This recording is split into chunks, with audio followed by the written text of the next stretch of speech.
Oh. Ayan. Tatay oh. Nakaporma eh. Bili na kayo kay tatay ng ice cream. Magkano presyo niyan tay? 20? 20 lang yan. 20, 30, 20, 30, 40. 40. Oh. Nakaporma pa si tatay. Saka dito lang yung matitikman kay Mang Jun Sorbetero, yung masarap na ayun. sorbetes. Oh, ito yung contact number niya oh, sa mga magbe-birthday. Yan. Ayun yung contact number ni tatay. Mang Jun Sorbetero. Pangalan sa Facebook. Ano flavor niya tay? Avocado, queso, at saka Avocado, vanilla. queso, vanilla.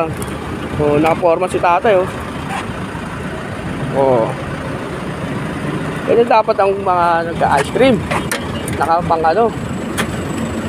Kakaiba yan. Kakaiba ice cream pa yan. Yan oh. 20 pesos lang.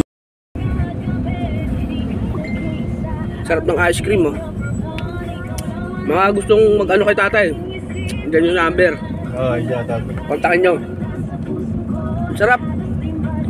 Queso, avocado, saka ano, vanilla. Ang sarap oh. Siya lang daw gumagawa nito eh. Kaya nga. Sarap. Hindi kayo talo dito pagka kinontak nyo si tatay. Sarap.